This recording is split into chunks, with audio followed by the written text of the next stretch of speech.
Merci, Monsieur Goujon. Monsieur Rudissal pour le groupe UDI pour 10 minutes.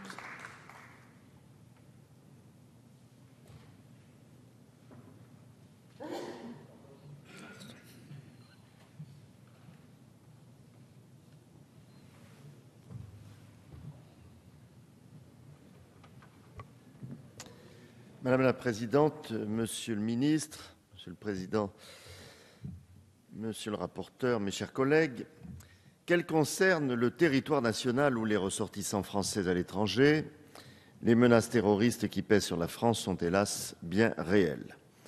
Pour combattre le terrorisme, nous disposons d'un arsenal juridique reconnu par nos voisins européens pour sa pertinence. Cela, nous le devons aux gouvernements successifs qui ont su, pendant nombreuses années, mesurer toute l'importance de ce fléau et anticiper les menaces qu'il fait peser sur notre pays. Pour autant, le terrorisme, ses caractéristiques et ses causes évoluent. Sans conteste, ces mutations rendent nécessaire une adaptation de notre législation. Le terrorisme d'aujourd'hui résulte essentiellement du djihadisme, de l'embrigadement d'individus souvent jeunes qui, à l'issue de parcours de radicalisation souvent liés à des passages en prison ou à des séjours à l'étranger dans des camps d'entraînement, décident de passer à l'acte.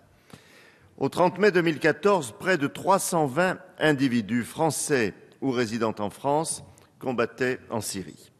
140 environ étaient repérés comme étant en transit pour rejoindre ce pays et un nombre équivalent était reparti de Syrie pour la France ou pour un pays tiers. Malheureusement, on dénombrait déjà une trentaine de morts au cours de combats en Syrie ou en Irak.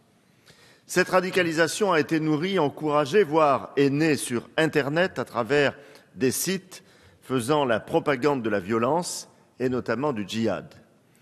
Elle se fait souvent à l'insu des proches de ces individus qui basculent peu à peu de l'intégrisme au terrorisme actif, sans montrer un quelconque signe extérieur de radicalisation. De nombreuses photos ou vidéos faisant la propagande du terrorisme, voire montrant des scènes de décapitation, circulent sur Internet et notamment sur les réseaux sociaux où leur coefficient de diffusion est démultiplié.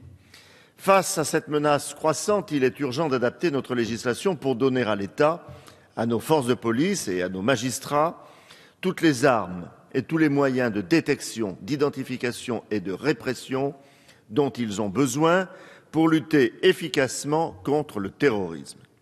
Aussi, nous saluons l'initiative du rapporteur Guillaume Larrivé et de ses collègues de déposer une proposition de loi qui renforce l'arsenal de prévention et de répression tout en adaptant les instruments juridiques à notre disposition.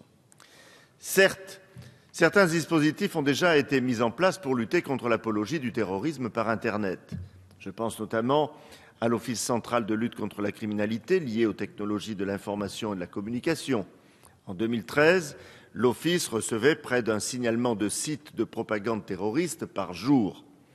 Un autre acteur dans la lutte contre l'endoctrinement est la mission interministérielle de vigilance et de lutte contre les dérives sectaires, la Miviludes. Pour autant, l'action de ces organismes ne suffit pas à faire face à l'ampleur qu'a pris le phénomène de propagande ces derniers temps. Mener une action à la fois répressive, curative et surtout préventive est devenu une urgence. Le texte que nous examinons aujourd'hui fait plusieurs propositions louables et utiles. Celle, en premier lieu, de permettre à l'autorité administrative de bloquer l'accès à des pages sur Internet faisant l'apologie du terrorisme en s'inspirant du dispositif adopté en matière de lutte contre la pédopornographie. Ce dispositif de blocage sera vraisemblablement de nature à fortement diminuer la visibilité des sites faisant l'apologie du terrorisme. Le texte propose ensuite de créer un délit permettant d'incriminer toute personne qui consultera de manière habituelle des sites Internet qui provoquent au terrorisme ou en font l'apologie et qui diffusent à cette fin des images d'actes de terrorisme d'atteinte à la vie. Le ministre a indiqué en commission ses réticences face à une mesure qui pourrait se révéler être une violation disproportionnée de la liberté d'opinion et de communication. Pour autant, nous notons que la procédure pénale applicable sera adaptée afin de la rapprocher du droit commun et ainsi de respecter au mieux les droits et les libertés constitutionnellement garantis. Enfin, nous approuvons la proposition d'élargir les moyens de cyberpatrouilleurs afin de permettre, en matière de police judiciaire, d'effectuer surveillance, infiltration, sonorisation et captation de données informatiques lors de l'enquête de flagrance ou de l'enquête préliminaire. Pour rejeter ce texte, la majorité a prétexté des difficultés techniques et a invoqué le plan de lutte contre la radicalisation violente et les filières terroristes présenté par le gouvernement le 23 avril dernier. Vous l'avez répété, Monsieur le ministre, il y a un instant.